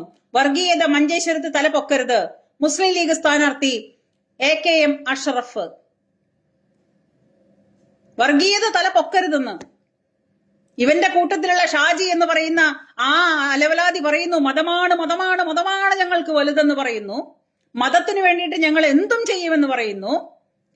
ഞങ്ങളുടെ അവകാശങ്ങൾ പിടിച്ചെടുക്കാൻ വേണ്ടി ഞങ്ങളുടെ സമുദായത്തിന് ഞങ്ങൾ കെട്ടിപ്പിടിച്ചുകൊണ്ട് ഞങ്ങൾക്ക് അതാണ് വലുതെന്ന് പറയുന്നു. അതേ ഒപ്പം തന്നെ ഇരട്ടത്താപ്പ് കൊണ്ട് BJPയെ തോൽപ്പിക്കാൻ മതേതരത്വത്തെ പിന്തുണയ്ക്കുമെന്ന് ആഗ്രഹിക്കുന്ന മുഴുവൻ ആളുകളും മതേതരത്വത്തെ പിന്തുണയ്ക്കാൻ. എന്ത് മാങ്ങാത്തൊലിയാണ് മതേതരത്വം? ഈ പറയുന്ന അഷറഫ് എന്ന് പറയുന്ന ഈ മാതൃഭോഗിയോടെ ഞാൻ ചോദിക്കുന്നത്, ഇവിടുത്തെ മതേതരത്വം എന്താണ്? സത്യത്തിൽ പബ്ലിക്കായിട്ട് വല്ല മൈക്ക് കെട്ടി നിന്ന് പ്രസംഗിച്ച് ഇവരോടൊക്കെ ചോദിക്കാനാണ് തോന്നുന്നത്. എന്താണോ ഇവിടുത്തെ മതേതരത്വം? എന്താണ് മതേതരത്വം എന്ന വാക്കിന്റെ അർത്ഥം? ഓരോ ദിവസവും ഇറങ്ങുന്ന ഈ പറയുന്ന പ്രസ്താവനകൾ കാണുമ്പോൾ കാലിന്റെ അടിയിന്നാണ് തരിപ്പ് വരുന്നത്. മതേതരത്വം ഇവിടുത്തെ ഹിന്ദുവിന് മാത്രം 4 നേരം പുഴുങ്ങി തിന്നാനുള്ള ഒരു ആത്തച്ചക്കയാണോ അതോ എന്നാ മാങ്ങാത്തൊലിയാണോ എനിക്ക് മനസ്സിലാവുന്നില്ല. അത് ഇവിടുത്തെ ഹിന്ദു മാത്രം പുഴുങ്ങി തിന്നാ മതി, ബാക്കി ആർക്കും വേണ്ട. അതിന് താങ്ങാനായിട്ട് കുറെ രാഷ്ട്രീയക്കാരും. അടുത്തത്, മലബാറിലെ മുസ്ലിങ്ങളുടെ വോട്ട് മാത്രം മതി UDF അധികാരത്തിലെത്താൻ. ആരാണ്? KPM മജീദ്. ആലോചിച്ച് നോക്കി നോക്കൂ. UDF ഇവിടുത്തെ മലബാറിലെ മുസ്ലിങ്ങളുടെ ഈ പറയുന്നതൊക്കെ മതേതരത്വമാണോ? ഒരു സമുദായം മാത്രം, ഒരു സമുദായത്തെ മാത്രം എടുത്തു പറയുമ്പോ ഈ പറയുന്ന ആൾക്കാരുടെ പേരിലൊക്കെ ഇവർക്കൊന്നും കേസെടുക്കണ്ടേ? ഗോപാലകൃഷ്ണൻ സാർ പറഞ്ഞതിന് മാത്രം കേസെടുത്താൽ മതിയോ? മതേതരന്മാരെ, ഈ മതേതരന്മാരോടാണ് ഞാൻ ചോദിക്കുന്നത്. മലബാറിലെ മുസ്ലിങ്ങളുടെ വോട്ട് മാത്രം മതി ഇവിടുത്തെ UDF അധികാരത്തിലെത്താൻ, ബാക്കി ആരുടെ വോട്ടും വേണ്ട. അപ്പൊ എന്താണ് കോൺഫിഡൻസ്? പക്ഷെ ഹിന്ദു എന്താണ് ചെയ്യുന്നത്? ഇവിടുത്തെ ഹിന്ദു എന്താണ് ചെയ്യുന്നത്? ഇവിടുത്തെ ഹിന്ദുവിന് വല്ല വെളിവും ബോധവും ഉണ്ടോ? ഇവന്മാരൊക്കെ അധികാരത്തിൽ വന്നു കഴിഞ്ഞാൽ, അധികാരത്തിൽ വരുന്നതിന് മുമ്പേ തന്നെ ഞങ്ങളുടെ സമുദായം വരണം, ഞങ്ങളുടെ സമുദായമാണ് ഞങ്ങൾക്ക് വലുത്, ഞങ്ങളുടെ സമുദായം മാത്രം ഇവിടെ ഉണ്ടായാൽ മതി എന്ന് ഘോരം പ്രസംഗിക്കുന്ന ഈ പറയുന്ന ഈ സമുദായത്തിന് വേണ്ടി മാത്രം പ്രവർത്തിക്കുന്ന ഇവന്മാരെ പോലുള്ള, നോക്കൂ, ഞാൻ വെറുതെ പറയുന്നതല്ല, മജീദിന്റെ ഫോട്ടടക്കം കൊടുത്തിട്ടുണ്ട്, കണ്ടോ? ഈ പറയുന്നത് ഹിന്ദുവിന് എന്തുകൊണ്ടാ ബാധകമല്ലാത്തത്? ഹിന്ദു എന്തുകൊണ്ട് അവന്റെ സ്വന്തം സമൂഹത്തിന് അല്ലെങ്കിൽ അവന്റെ സ്വന്തം സമുദായത്തിന് ഒരു മനസാക്ഷി വേണ്ടേ ആർക്കായാലും? ഈ പറയുന്നവന്മാര് മുഴുവനും നമ്മുടെ നാട്ടിൽ വന്നു കഴിഞ്ഞാൽ, ഇവരുടെ ഭൂരിപക്ഷമായി കഴിഞ്ഞാൽ, പിന്നെ ഇപ്പോഴേ മതേതരത്വം ഇല്ല, മതേതരത്വം വാക്കുകളിൽ മാത്രമാണ്. ഇനി ഇവന്മാരുടെ അധികാരത്തിൽ അങ്ങ് വന്നു കഴിഞ്ഞാൽ എന്താണ് ഇവിടുത്തെ അവസ്ഥ? നിങ്ങൾ കേട്ടതാണല്ലോ, യാതൊരു തരത്തിലുള്ള അധികാരങ്ങളും ഇല്ലാതെ ഇതിനു മുമ്പത്തെ ഇവിടുത്തെ മുറവിളി കേട്ടതാണല്ലോ. അരിയും മലരും വാങ്ങി വെച്ചോ? വീണ്ടും അത് ദിവസത്തിൽ 10 പ്രാവശ്യമെങ്കിലും പറയണം. ഇവിടുത്തെ ഹിന്ദു 10 പ്രാവശ്യമെങ്കിലും ദിവസത്തിൽ ഇത് പറയണം. അവന്റെ മക്കളോടും പറഞ്ഞ് മനസ്സിലാക്കി കൊടുക്കണം. അവന് മതേതരത്വമല്ല പുഴുങ്ങി തിന്നാൻ കൊടുക്കേണ്ടത്. നിങ്ങൾ നിങ്ങളുടെ മക്കൾക്ക് മതേതരത്വമല്ല പുഴുങ്ങി തിന്നാൻ കൊടുക്കേണ്ടത്. ഈ പറയുന്ന ഈ മുദ്രാവാക്യങ്ങളും ഈ മുറവിളികളും ഈ കാപാലികന്മാരുടെ സ്വഭാവങ്ങളുമാണ് തുറന്നു കാണിക്കേണ്ടത്. അല്ലെങ്കിൽ അവർക്ക് നാളെ നാട്ടിലിറങ്ങി ജീവിക്കാൻ പറ്റില്ല. അവലും മലരും വാങ്ങി വെച്ചോ, കുന്തിരിക്കവും വാങ്ങി വെച്ചോ, വരുന്നുണ്ടട നിന്റെയൊക്കെ കാലന്മാർ. കൊന്നു കൊല വിളിക്കുന്നാണ് പബ്ലിക്കായിട്ട് വിളിച്ചു പറഞ്ഞത്. കൊന്നു കൊല വിളിക്കും. ആരാ വിളിച്ചത്? 10 വയസ്സായ കുട്ടിയെ കൊണ്ടാ വിളിപ്പിച്ചത്. അപ്പൊ അവരെന്താണ് അവരുടെ മക്കൾക്ക് പറഞ്ഞു കൊടുക്കുന്നത്? നിങ്ങൾ എന്താണ് നിങ്ങളുടെ മക്കൾക്ക് പറഞ്ഞു കൊടുക്കുന്നത്? നിങ്ങളുടെ മക്കൾക്ക് നാളെ നാട്ടിൽ ജീവിക്കണ്ടേ? നിങ്ങളുടെ മക്കൾക്ക് നാളെ നാട്ടിൽ ജീവിക്കാനായിട്ട് സ്ഥാനമില്ലേ? ഇവര് മാത്രം മതിയോ? അടുത്തത് കേട്ടില്ലേ? കഴിഞ്ഞ തവണ ഉണ്ടായ സമയത്ത് ഇതേപോലത്തെ മുദ്രാവാക്യങ്ങള് അമ്പലനടയിലെ പച്ചയ്ക്ക് തല്ലിക്കൊന്ന് കെട്ടിത്തൂക്കും, പബ്ലിക്കായിട്ട് വിളിച്ച മുദ്രാവാക്യങ്ങളാണ്. ഹിന്ദുവിനോടാണ്, അമ്പലനടയില്, അല്ലാണ്ട് പള്ളി സെമിത്തേരിയിലല്ല, അമ്പലനടയില് പച്ചയ്ക്ക് തല്ലിക്കൊന്ന് കെട്ടിത്തൂക്കും, പബ്ലിക്കായിട്ടാ വിളിക്കുന്നത്. ഇത് അധികാരം കിട്ടിക്കഴിഞ്ഞാൽ, അധികാരമില്ലാതെയാണ് ഇങ്ങനെ പറയുന്നത്. അധികാരം കൈ വന്നു കഴിഞ്ഞാൽ ഇവന്മാരെന്താണ് ചെയ്യാൻ പോകുന്നത് നമ്മുടെ നാട്ടില്? 100ാമത്തെ വർഷം ആഘോഷിക്കുന്ന RSS 100 വർഷം നമ്മുടെ നാട്ടിൽ ഉണ്ടായിട്ടും അവരെ കൊണ്ട് ആർക്കും യാതൊരു ബുദ്ധിമുട്ടും ഉണ്ടായിട്ടില്ല. പക്ഷെ RSS എന്തോ മഹാസംഭവമാണെന്ന് പറഞ്ഞ് എല്ലാവരുടെ മനസ്സിലേക്കും അങ്ങ് തകർത്തു വെച്ചിരിക്കുകയാണ് RSSനെ. ഒരു ഭീകര രൂപം എപ്പോഴും. RSS എന്ന് പറഞ്ഞാൽ എന്തോ ഒരു ഭീകര രൂപമാണ്. വെറും സ്വയം സേവകരായിട്ടുള്ള, ഒന്നും തിരിച്ചു പ്രതീക്ഷിക്കാത്ത, വളരെ ദയാലുക്കളായ നല്ല മനുഷ്യരാണ്, ആദർശവാന്മാരായിട്ടുള്ള കുറച്ച് മനുഷ്യരാണ് ഈ RSS എന്ന് പറയുന്ന സംഘടനയിൽ. അതിന്റെ കാര്യവാഹകോ അല്ലെങ്കിൽ അതിന്റെ കാര്യാലയത്തിലുള്ളവരോ, എത്ര തലപ്പത്തിരിക്കും, വലിയവരോ ചെറിയവരോ, സ്ഥാനമാനങ്ങളോ യാതൊന്നുമില്ലാത്ത, യാതൊന്നും തിരിച്ചാഗ്രഹിക്കാത്ത നിസ്വാർത്ഥ സേവകരാണ് RSS. എന്നിട്ടും ആ RSSകാരെ അവര് ഭീകരമായ എന്തോ ഭീകരവാദികളാണെന്ന് പറഞ്ഞ് വരുത്തി തീർക്കുകയാണ് ഓരോ ദിവസവും ഇവിടുത്തെ മാധ്യമങ്ങളും ഇവിടുത്തെ രാഷ്ട്രീയക്കാരും. എന്നിട്ടും അവരിന്നും അതിന്റെ പ്രഭ കെട്ടടങ്ങിയിട്ടൊന്നുമില്ല. കാരണം അത് സത്യമുള്ളത് കൊണ്ട് അതെന്നും നിലനിൽക്കുന്നു. അതിൽ സത്യമുണ്ട്, അതുകൊണ്ട് അതിന്നും യാതൊരു കുഴപ്പവും വന്നിട്ടില്ല. അപ്പൊ നമ്മൾ നമ്മുടെ കുഞ്ഞുങ്ങളെ ഇതേപോലെ ഈ സ്വയം സേവകരെ പോലെ, ഈ എന്താ പറയാ രാഷ്ട്രീയ സ്വയം സേവകരിൽ നടക്കുന്ന നിസ്വാർത്ഥരായ സേവനങ്ങളെ പോലെ കാര്യങ്ങൾ പറഞ്ഞു മനസ്സിലാക്കിയിട്ട് നമ്മൾ ഈ പറയുന്ന ദേശീയതയുടെ ലെവലിലേക്ക് നമ്മുടെ മക്കളെ കൊണ്ടുവന്നില്ലെങ്കിൽ, ഇതുപോലുള്ള മതേതരന്മാര് നമ്മുടെ നാട്ടിൽ വളർന്നു വന്ന് സ്ഥാനമാനങ്ങൾക്കൊക്കെ വന്നു കഴിഞ്ഞാൽ, ഇപ്പൊ ഈ പറയുന്ന KPA മജീദാണ് പറയുന്നത് മലബാറിലെ വോട്ട് കിട്ടിക്കഴിഞ്ഞാൽ ഇവിടുത്തെ UDF അങ്ങ് പൊങ്ങി നീളം വെച്ച് വരുമെന്ന്. അവരുടെ കോൺഫിഡൻസ് ആണ്. ഇവിടുത്തെ ഹിന്ദുക്കൾ പറയുമോ? ഇവിടുത്തെ ഹിന്ദുക്കൾ എല്ലാവരും കൂടിയിട്ട് ഞങ്ങൾ എല്ലാവരും കൂടി ഒരുമിച്ചാൽ ഇവിടുത്തെ ദേശീയതയ്ക്കൊപ്പം ഞങ്ങൾ നിൽക്കുമെന്ന് ഇവിടുത്തെ ഹിന്ദു പറയുമോ? ഇല്ല, അവരൊരിക്കലും പറയില്ല. കാരണം ഇവിടുത്തെ ഹിന്ദുവിന് എന്നും അട്ടിപ്പേർ അവകാശമായിട്ട് കുറെ രാഷ്ട്രീയ പാർട്ടികൾ ഉണ്ടാവും. ഒന്നുകിൽ കോൺഗ്രസ് ഉണ്ടാവും, അല്ലെങ്കിൽ കമ്മ്യൂണിസം ഉണ്ടാവും. ഇവിടുത്തെ ഹിന്ദു എന്ന് പറയുന്ന ആകെക്കൂടി നശിച്ച് മക്കളും പെറാനായിട്ട് ഇവിടുത്തെ പെണ്ണുങ്ങൾക്ക് പെറാനൊന്നും വയ്യ, ഇവിടുത്തെ പെണ്ണുങ്ങൾക്ക് മെനങ്ങാനും വയ്യ, യാതൊന്നിനും വയ്യ. കാരണം എവിടെയൊക്കെ പോയിട്ട് എന്തൊക്കെ പൊട്ടത്തരങ്ങൾ നടക്കുന്നുണ്ട് അതിന്റെയൊക്കെ പുറകിൽ ഹിന്ദു പെൺകുട്ടികളായിരിക്കും ഇപ്പോ. അത് വേടന്റെ നെഞ്ചത്തോട്ട് കയറാൻ പോണോ, അതോ ശബരിമലയ്ക്ക് കയറാൻ പോണോ, അതോ മറ്റുള്ളവരുടെ നെഞ്ചത്തേക്ക് കയറാൻ പോണോ, ഈ പറയുന്ന ജിഹാദികളുടെ പ്രണയത്തിൽ പെട്ടിട്ട് ലവ് ജിഹാദിന് അടിമപ്പെട്ട് മയക്കുമരുന്ന് കച്ചവടത്തിന് പോകണോ, ഈ പറയുന്ന സർവമാന തെണ്ടിത്തരങ്ങൾക്കും ശരീരം വിറ്റ് ജീവിക്കണോ? ഇതിൽ മുഴുവനും ഇന്ന് പോകുന്നത് ഹിന്ദു സ്ത്രീകളാണ്. ഇവളുമാർക്ക് യാതൊരു തരത്തിലുള്ള ലജ്ജയുമില്ല, യാതൊരു തരത്തിലുള്ള അതിർവരമ്പങ്ങളുമില്ല, യാതൊരു തരത്തിലുള്ള മാനദണ്ഡങ്ങളുമില്ല. ഒന്നിനും എല്ലാത്തിനും എല്ലാവരും ഉപയോഗിക്കുന്ന ഏക സാധനം എന്ന് പറഞ്ഞാൽ ഇവിടുത്തെ ഹിന്ദു സ്ത്രീകളാണ്. നാണവുമില്ല, മാനവുമില്ല. അതാണ് മേലനങ്ങാൻ വയ്യ, ബുദ്ധിമുട്ടാൻ വയ്യ, മക്കളെ ഉണ്ടാക്കിയ നോക്കണ്ടേ, കയറാനും വയ്യ. അതിനനുസരിച്ച് മറ്റുള്ള പെണ്ണുങ്ങൾ എന്താ ചെയ്യുന്നത്? അവര് വെറും കൃഷിഭൂമിയാണെങ്കിൽ കൃഷിഭൂമി, പ്രശ്നമൊന്നുമില്ല. മൂന്നാമത്തെ ഭാര്യയാണോ, ഒന്നാമത്തെ ഇല്ല, രണ്ടാമത്തെ ഇല്ല, മൂന്നാമത്തെ ഇല്ല, നാലാമത്തെ ഭാര്യയായാലും അവർക്ക് യാതൊരു പ്രശ്നവുമില്ല. അവർ അഡ്ജസ്റ്റബിൾ ആവുന്നു, അവര് മക്കളെ പെറുന്നു, അവരുടെ മക്കൾ ഇങ്ങനെ എന്താ പറയാ കുന്നുകൂടി ഒരു ഭാഗത്ത് വന്നുകൊണ്ടിരിക്കുന്നു.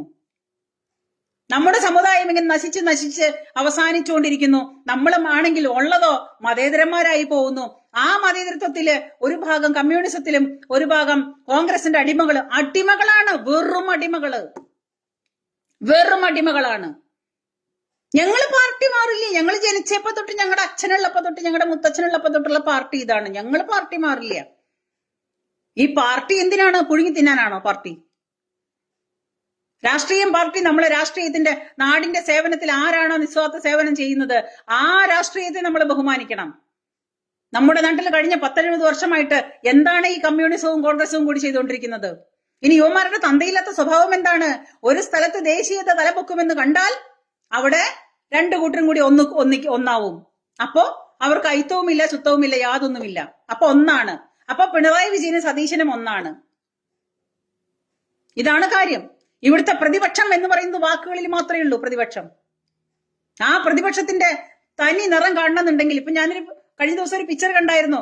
ഈ സതീശനും പിണറായി വിജയനും മറ്റുള്ളൊരു ഹംസയും കോയക്കയും എല്ലാവരും കൂടിയിട്ട് ഇങ്ങനെ ആകെ കളി പറഞ്ഞിരിക്കുന്ന ഒരു സംഗതി. ഇതൊക്കെ സത്യമല്ലേ? ഇതെല്ലാം സത്യമല്ലേ? അപ്പൊ ചുട്ടു തിന്നുമ്പോ ഈ പറയുന്നവന്മാരൊക്കെ ഒന്നാണ്. അവിടെ രാഷ്ട്രീയവുമില്ല, യാതൊന്നുമില്ല. നമ്മുടെ കണ്ണിൽ കാണിക്കാൻ ഞങ്ങൾ കോൺഗ്രസ് ആണ്, മറ്റുള്ളവർ കമ്മ്യൂണിസമാണ്.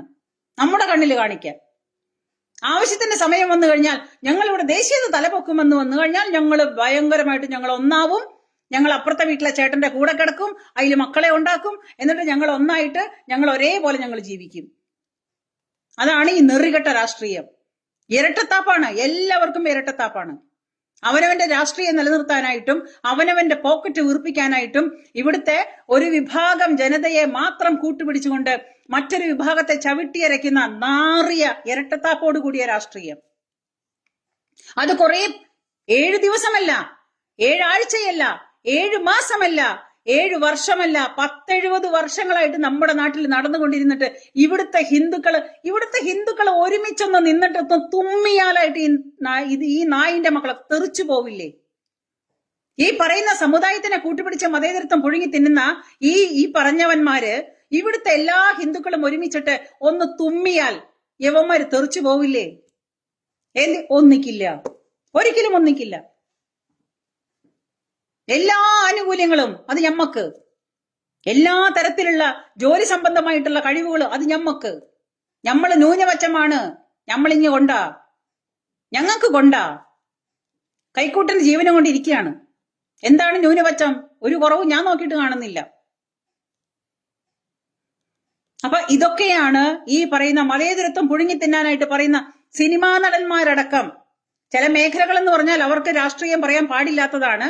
പക്ഷെ അവരുടെ കാര്യം വരുമ്പോ അവര് സിനിമാ നടനായാലും വേണ്ടില്ല, മറ്റാരായാലും വേണ്ടില്ല, ഇവിടെ അവരുടെ കൃത്യമായ സമുദായവും കൃത്യമായ രാഷ്ട്രീയവും അവര് പുറത്തോട്ട് ഛർദ്ദിച്ചു വെക്കും. അതിനവർക്ക് യാതൊരു ലജ്ജയുമില്ല. നമ്മുടെ ആൾക്കാർക്കാണ് ഈ പറയുന്ന ബുദ്ധിമുട്ട്.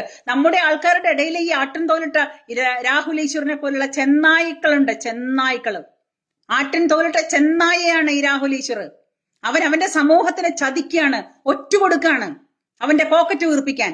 അവന്റെ കുടുംബത്തിന് 10 തലമുറയ്ക്ക് കഴിയാനായിട്ടുള്ളത് ജിഹാദികൾ തള്ളിക്കൊടുക്കുമ്പോ അവന്റെ സമൂഹത്തിനെ അവൻ കൊലയ്ക്ക് കൊടുക്കാണ്. എന്നിട്ട് അവൻ പറയുന്നു ടിപ്പു പട്ടി മഹാനാണെന്ന്. അവന്റെ മുഖത്ത് ഇവന്റെ നേർക്ക് നേരെ വന്നാ തുപ്പണം, ഇവന്റെ മുഖത്ത് കാർക്കിച്ച് തുപ്പണം. ഈ രാഹുൽ ഈശ്വർ എന്ന് പറയുന്നവന്റെ മുഖത്ത് കാർക്കിച്ച് തുപ്പണം. ചരിത്രത്തെ വളച്ചൊടിക്കുന്ന ഇവനെ ജീവിച്ചിരിക്കുന്ന തെളിവുകൾ നമ്മുടെ നാട്ടിലുണ്ട്. ജീവിച്ചിരിക്കുന്ന തെളിവുകൾ അവരുടെ മുന്നിലേക്കാണ് ഇവൻ പറയുന്നത്, ഇവൻ ഛർദ്ദിച്ചു വെക്കുന്നത്. അപ്പോ ഇവനെ പോലുള്ള ഇവന്റെ തലമുറയടക്കം ഇവന് മക്കളുണ്ടല്ലോ, രണ്ടോ മൂന്നോ എത്ര കണ്ട് മക്കളുണ്ട്. ആ മക്കളൊക്കെ ഇതാണല്ലോ പഠിക്കുന്നത്. ഇതൊക്കെ പുറത്തോട്ട് ഇറങ്ങിക്കഴിഞ്ഞാൽ ഹിന്ദുവിന് തന്നെ ഇവൻ പാരയാണ്. ഇവനെ എവിടെ വെച്ച് കണ്ടാലും ഇവന്റെ മുഖത്തൊക്കെ കാർക്കിച്ച് തുപ്പണം. പണത്തിന് വേണ്ടിയിട്ടാ ചെയ്യുന്നത്, പണത്തിന് വേണ്ടിയിട്ട് ചരിത്രത്തെ വളച്ചൊടിക്കുകയാണ്. ഇവിടുത്തെ ഹിന്ദുവിനെ ഉന്മൂലനം ചെയ്യാനായിട്ട് ഇറങ്ങി പുറപ്പെട്ടവനാണ് ഇവനൊക്കെ. പറയാതിരിക്കാൻ പറ്റില്ല, അതുകൊണ്ടാ പറയുന്നത്. എല്ലാവരും വിചാരിക്കും ഇവരെന്തിനാ ഇത്ര ക്ഷോഭിക്കുന്നത്, ഇവരെന്തിനാ ഇത്രയ്ക്കും ദേഷ്യപ്പെടുന്നത്. ഇവര് പറഞ്ഞു വരുമ്പോഴും നമ്മൾ അങ്ങനെ ആയി പോവുകയാണ്. കാരണം ശരീരത്തിൽ ഓടുന്ന രക്തത്തിന് യാതൊരു ചോദ്യചിഹ്നങ്ങളും ഇല്ലെങ്കിൽ, ഒറ്റ തന്തയ്ക്ക് ജനിച്ചതാണെന്ന് സ്വയം തോന്നലുണ്ടെങ്കിൽ, ഉറപ്പുണ്ടെങ്കിൽ അങ്ങനെയുള്ളവർ പറഞ്ഞു പോകും. അതുകൊണ്ടാ പറയുന്നത്. സമൂഹത്തിനെ ഒറ്റുകൊടുത്തിട്ടോ മറ്റുള്ളവരിൽ നിന്ന് അച്ചാരം വാങ്ങിയിട്ടോ നമുക്കൊന്നും നോക്കേണ്ട കാര്യമില്ല. സ്വന്തമായിട്ടാണ് അധ്വാനിച്ച് ജീവിക്കുന്നത്. അതുകൊണ്ടാണ് ഒരു തരത്തിലും ആരെയും വകവയ്ക്കാതെ പച്ചയ്ക്കുള്ളത് പച്ചയ്ക്ക് തന്നെ പറയും. പച്ചയ്ക്ക് തന്നെ പറയും. സ്ത്രീയാണ്, അവർക്ക് മിണ്ടാൻ പാടില്ലെന്നൊന്നും ഒരാളും തെട്ടൂരം ഇറക്കണ്ട. ഇതേപോലെ അന്തസ്സോടുകൂടി തന്നെ പറയും. ഞാൻ എന്റെ വർഗത്തിന് വേണ്ടിയിട്ടാണ് ഞാൻ സംസാരിക്കുന്നത്. ഷാജിയുടെ സമുദായത്തിന് വേണ്ടി സംസാരിക്കാമെന്നുണ്ടെങ്കിൽ എന്റെ വർഗത്തിന് വേണ്ടി, എന്റെ സമുദായത്തിന് വേണ്ടി, ഹിന്ദു എന്ന ഈ പറയുന്ന ഹിന്ദു സമുദായത്തിനും ഹിന്ദു സംസ്കാരത്തിനും വേണ്ടി ഞാൻ ഘോരം എന്നെ കൊണ്ട് പറ്റുന്നത് പോലെ ഞാൻ പറയും. ഒരാളും തിട്ടൂരം കൊണ്ട് ഇങ്ങോട്ട് വരണ്ട. നിനക്കാവാമെങ്കിൽ എനിക്കും ആവാം, നിനക്ക് ചോദ്യം ചെയ്യാമെങ്കിൽ എനിക്കും ചോദ്യം ചെയ്യാം. നീ ജനിച്ച അതേ ഭൂമിയിൽ തന്നെ ഞാനും ജനിച്ചത്. പറയേണ്ടത് പറയേണ്ടപ്പോ പറയേണ്ട പോലെ പറയണം. അല്ലെങ്കിൽ ഇവന്മാരെ പോലുള്ളവര് നാട് നശിപ്പിച്ച് കുട്ടിച്ചോറാക്കുമ്പോ നമ്മളെ പോലുള്ളവര് ഇല്ലാണ്ടായി പോവും. അതുകൊണ്ടാ പറയുന്നത്. ഇനിയെങ്കിലും എന്നെ കേൾക്കുന്നവര് സ്വന്തം കുടുംബത്തെങ്കിലും ചർച്ച ചെയ്യണം. ഇവിടെ നടക്കുന്നത് എന്താണ് ഇവിടുത്തെ മതേതരത്വമെന്ന്. നിങ്ങളുടെ കുടുംബത്തുള്ളവരെങ്കിലും തമ്മിൽ നിങ്ങളുടെ മക്കളെങ്കിലും കേൾക്കട്ടെ. അവരെ വിളിച്ചിരുത്തി നിങ്ങൾ സംസാരിക്കേ. നിങ്ങൾ പറയണം അവരോട്, നമുക്ക് വേണ്ടി മാത്രം മതേതരത്വം വേണ്ട. മതേതരത്വം എന്നാൽ വൺ വേ ട്രാഫിക് അല്ല. മതേതരത്വം ഇവിടുത്തെ ഹിന്ദുവിന് മറ്റുള്ളവന് ബാധകമല്ലെങ്കിൽ നമുക്ക് ബാധകമല്ല. നമുക്കും വേണ്ട മതേതരത്വം. പുഴുങ്ങി തിന്നണ്ട. ഇത്ര കാലം പുഴുങ്ങി തിന്നത് മതി. കുറെ കാലമായില്ലേ നമ്മൾ പുഴുങ്ങി തിന്നുന്നു. അങ്ങനെ പുഴുങ്ങി തിന്ന് കുളിപ്പിച്ച് കുട്ടിയിലേണ്ടാവുന്ന അവസ്ഥയാണ്. നമ്മുടെ സംസ്കാരങ്ങളും നമ്മുടെ വർഗങ്ങളും ഒരു മനുഷ്യനും ഇവിടെ സപ്പോർട്ട് ചെയ്യാൻ വരുന്നില്ല, ഇവിടുത്തെ ഭരിക്കുന്ന സർക്കാരടക്കം. എന്നാൽ അവനൊക്കെ കൈയിട്ട് വരാനായിട്ട് എന്ത് വേണം? ഹിന്ദുവിന്റെ പണം വേണം. ഹിന്ദുവിന്റെ പണം വേണം. ഹിന്ദുവിന്റെ ദേവസ്വം ബോർഡ് എന്ന് പറയുന്ന രാക്ഷസനെ ഉണ്ടാക്കി വെച്ചിട്ട് അവിടുത്തെ ഉണ്ടികയിൽ മുഴുവൻ കാശിട്ടിട്ട് അകവും പുറവും വെടിച്ചു നക്കി ആ പണം മുഴുവനും തിന്ന് പോക്കറ്റ് വീർപ്പിച്ച് ഏമ്പക്കം വിട്ടിരിക്കുന്ന ഇവിടുത്തെ 2 രാഷ്ട്രീയ പാർട്ടിക്കാരും ഹിന്ദുവിന്റെ പണം വേണം തിന്നാനായിട്ട്. അവന് പോക്കറ്റ് വീർപ്പിക്കാനും അവന് തിന്നാനും കൈയിട്ട് വരാനും ഹിന്ദുവിന്റെ പണം വേണം. അതിനു വേണ്ടിയിട്ട് ഇവിടുത്തെ ഹിന്ദുക്കൾ വേണ്ടത് കൊണ്ടൊന്ന് ഉണ്ടികയിലിട്ട് കൊടുക്കുന്നുണ്ടല്ലോ. എന്നിട്ട് ആ പണം തിന്നിട്ടാണ്, അതിൽ നിന്നിട്ട് എന്താ പറയാ, മൂർച്ച കൂട്ടിക്കൊണ്ടാണ് നമ്മളെ തന്നെ കൊല്ലാൻ വരുന്നത്. നമ്മൾ കൊടുക്കുന്ന പണം തിന്നു മുഴുത്ത് അതിൽ നിന്നൊരു ഭാഗം മറ്റുള്ളവർക്ക്, അവർക്ക് ആനുകൂല്യങ്ങൾ, അവർ ന്യൂനപക്ഷങ്ങളാണല്ലോ, ആ ന്യൂനപക്ഷങ്ങളുടെ ആനുകൂല്യങ്ങൾക്ക് അവർക്ക് എത്ര വേണമെങ്കിലും ഫണ്ട് ഉണ്ടാക്കാം. ഈ പറയുന്ന ന്യൂനപക്ഷങ്ങൾക്ക് സക്കാത്ത് ഫണ്ടായാലും മറ്റുള്ള ഫണ്ടായാലും പള്ളിയിലെ ഫണ്ടായാലും ചർച്ചിലെ ഫണ്ടായാലും ആ ഫണ്ടൊന്നും സർക്കാരിന് വേണ്ട. അതൊന്നും ഇവിടുത്തെ സർക്കാരിന് വേണ്ട. മോസ്കിലെ ഫണ്ടും വേണ്ട, ചർച്ചിലെ ഫണ്ടും വേണ്ട. അതൊന്നും നമ്മൾ ആ ഭാഗത്തേക്ക് പോവില്ല. അത് അവരുടെയാ. ഹിന്ദു അത് ഞമ്മന്റെയാ, അത് ഞങ്ങളുടെയാ, അത് സർക്കാരിന്റെയാ. ഏത് നാട്ടിലാണ് നടക്കുന്നത്? ഈ കേരളത്തിലല്ലാതെ, ഈ ഈ ഈ പറയുന്ന പാർഷ്വാലിറ്റി കേരളത്തിലല്ലാതെ ഹിന്ദുവിന്റെ പണം മുഴുവനും കൊള്ളയടിക്കുന്ന ഈ ശബരിമലയിലെ സ്വർണം മുഴുവനും കട്ടുമുടിച്ചില്ലേ? ഏറ്റുമാനൂരത്തെ സ്വർണം മുഴുവനും കട്ടുമുടിച്ചില്ലേ? ഗുരുവായൂരത്തെ സ്വർണം മുഴുവനും കട്ടുമുടിച്ചില്ലേ? ഏതെങ്കിലും ഒരു ദിവസം ആരെങ്കിലും ഇവിടുത്തെ ഓഡിറ്റിംഗ് നടത്തിയിട്ട് ഇവിടുത്തെ അമ്പലങ്ങളിലെ സ്വർണങ്ങളും അമ്പലങ്ങളിലെ പണങ്ങളും അമ്പലങ്ങളിലത്തെ വെള്ളി ആഭരണങ്ങള് രത്നം എന്നുള്ള സർവത്ര സാധനങ്ങളുടെ ഓഡിറ്റ് നടത്തിയിട്ട് എത്ര വർഷമായി? ആർക്കെങ്കിലും അറിയാമോ? കണക്കുണ്ടോ? ഇല്ല. ഈ രാഷ്ട്രീയ പാർട്ടിക്കാർ വിഴുങ്ങിക്കൊണ്ടിരിക്കുകയാണ് ഇവിടുത്തെ ഹിന്ദുവിന്റെ ഓരോ സംഗതികളും. അത് വേണം. അത് കഴിഞ്ഞിട്ട് ഹിന്ദുവിനെ ഇങ്ങനെ ചവിട്ടി ഇങ്ങനെ തേക്കുക, ഉറുമ്പിനെ ചവിട്ടി തേക്കുന്ന പോലെ. അവന്റെ വിശ്വാസങ്ങളെ ചവിട്ടി തേക്കും, അവന്റെ അമ്പലങ്ങളെ നശിപ്പിക്കും, അവന്റെ വിശ്വാസങ്ങളിലെ എന്തൊക്കെ കാര്യങ്ങൾ വൃത്തികേടുകൾ ചെയ്യാന്നുണ്ടെങ്കിൽ ആ വൃത്തികേടുകളൊക്കെ ചെയ്യും. അതാണ് ഇവിടുത്തെ ഹിന്ദുവിന് കിട്ടിക്കൊണ്ടിരിക്കുന്നത്. ഞാൻ ഇനിയും പറയും, ഇതുപോലെ ചെയ്താൽ നമ്മൾക്ക് ഇനിയും പറയും. പറയാൻ നമ്മുടെ മക്കളെ പ്രാപ്തരാക്കണം, മക്കളെ ബോധവാന്മാരാക്കണം. നമുക്ക് ചുറ്റും നടക്കുന്നത് കണ്ണ് തുറന്ന് കാണണം, ചെവി തുറന്ന് കേൾക്കണം. അതിന് പ്രത്യേകിച്ച് എവിടെയും പോകണ്ട. എല്ലാവരുടെ കയ്യിലും ഫോണുണ്ട്. ഈ പറയുന്ന പ്രസ്താവനകളും ഈ പറയുന്ന ചിന്താഗതികളും നിങ്ങൾ നിങ്ങളുടെ കുടുംബത്ത് മാത്രം ചർച്ചയാക്കിയാൽ മതി. ഓരോ ഹിന്ദുവും അവന്റെ കുടുംബത്ത് ചർച്ചയാക്കണം. എന്നിട്ട് കുട്ടികൾക്ക് മതേതരത്വമല്ല പുഴുങ്ങി കൊടുക്കേണ്ടത്, പറഞ്ഞ് മനസ്സിലാക്കി കൊടുക്കണം. നാളെ അവരും ഈ സമൂഹത്തിൽ ജീവിക്കേണ്ടവരാണ് സമാധാനത്തോടു കൂടിയിട്ട്. ഈ സമൂഹത്തിൽ അവരും ജനിച്ചെങ്കിൽ ഈ സമൂഹത്തിൽ അവർക്കും ജീവിക്കാൻ അധികാരമുണ്ട്, അവകാശമുണ്ട്. പ്രാപ്തരാക്കി വേണം മക്കളെ വളർത്താൻ. മറ്റുള്ളവൻ അവന്റെ മക്കളെ അങ്ങേയറ്റം പ്രാപ്തരാക്കി വളർത്തുമ്പോ നമ്മളും നമ്മുടെ മക്കളെ ഈ പറയുന്ന എന്താ പറയാ ചതിയും നുണയും, നുണ പറയാൻ പാടില്ല, ചതിക്കാൻ പാടില്ല, പറ്റിക്കാൻ പാടില്ല, മതേതരത്വം ഒഴുങ്ങി തിന്നണം എന്നൊക്കെ പറഞ്ഞിട്ടൊന്നുമല്ല മക്കളെ വളർത്തേണ്ടത്. മക്കളെ നാളെ സമൂഹത്തിൽ ഇറങ്ങിയിട്ട് ജീവിക്കാൻ പ്രാപ്തരാക്കണമെങ്കിൽ അതിൻ്റെതായ രീതിയിലുള്ള ട്രെയിനിങ് ആണ് അവർക്ക് കൊടുക്കേണ്ടത്.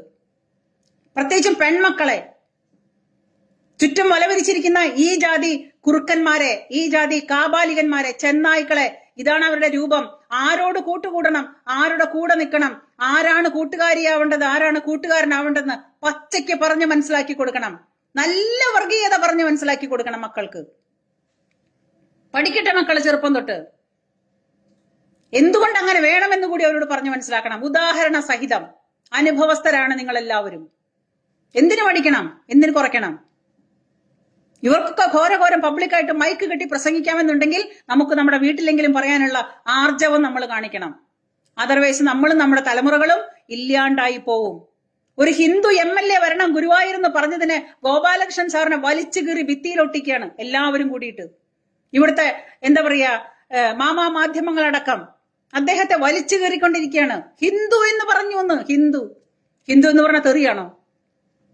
ഹിന്ദു ഒരു സംസ്കാരത്തെ സൂചിപ്പിക്കുന്നതല്ലേ, അല്ലാതെ ഇവിടുത്തെ പിന്നെ ജാതിയല്ലല്ലോ ഹിന്ദു എന്ന് പറഞ്ഞാൽ. അതൊരു സംസ്കാരമല്ലേ? അങ്ങനെ പറയാൻ പാടില്ലേ? ഒരു ഹിന്ദുവിന്റെ സംസ്കാരം ഈ കണ്ട കാലം ഇവിടെ ഭാരതത്തിൽ ഉണ്ടായിട്ട് ആർക്കെന്ത് ദോഷമാണ് വന്നത്?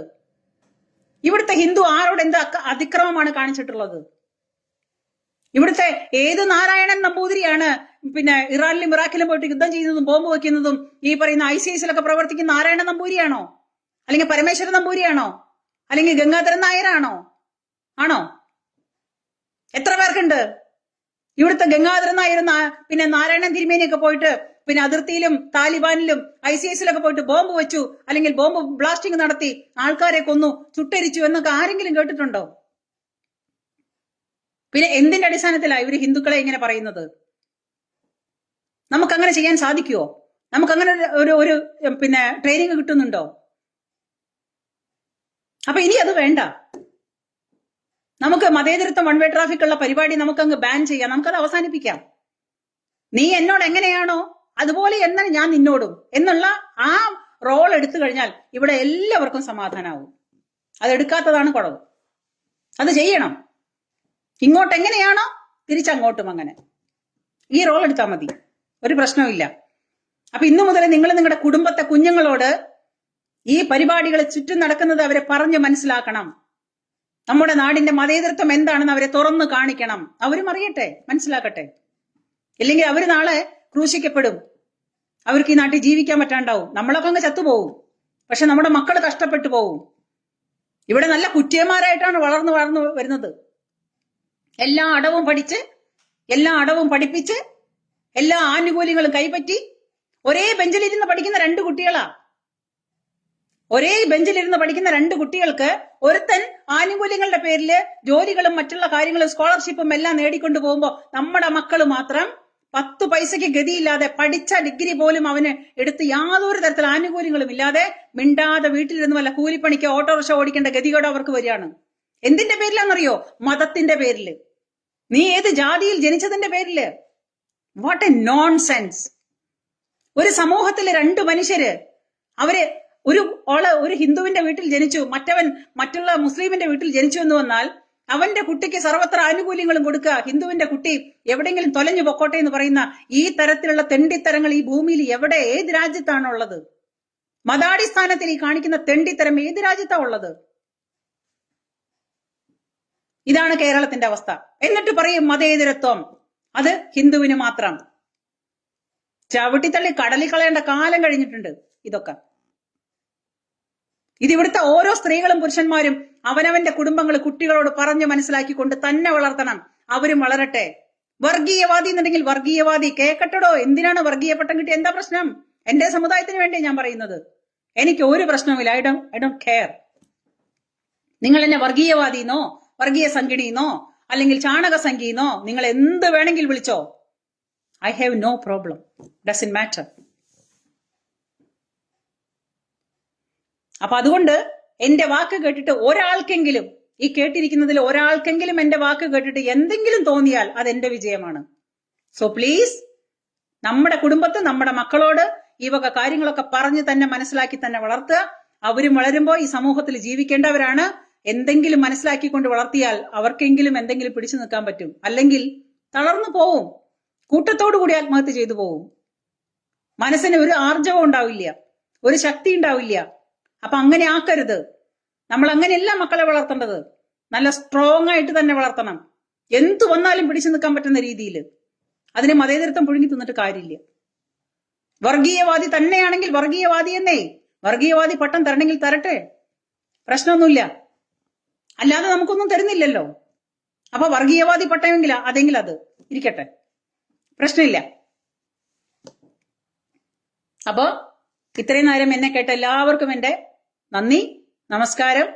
ചന്ദ്രമോഹൻ സാറ് നമസ്തേ, ഹരിദാസ് നമസ്തേ, ബാബു നമസ്തേ, മുരളീധരൻജി നമസ്തേ. അത്രയും പേരെ കാണിക്കുന്നുള്ളൂ, ബാക്കി ആരും കാണിക്കുന്നില്ല. അപ്പോ കാണാത്തവർക്കായാലും കാണുന്നവർക്കായാലും എന്റെ ഹൃദയം നിറഞ്ഞ സ്നേഹം, നമസ്തേ. ജയ് ഹിന്ദ്. Thank U.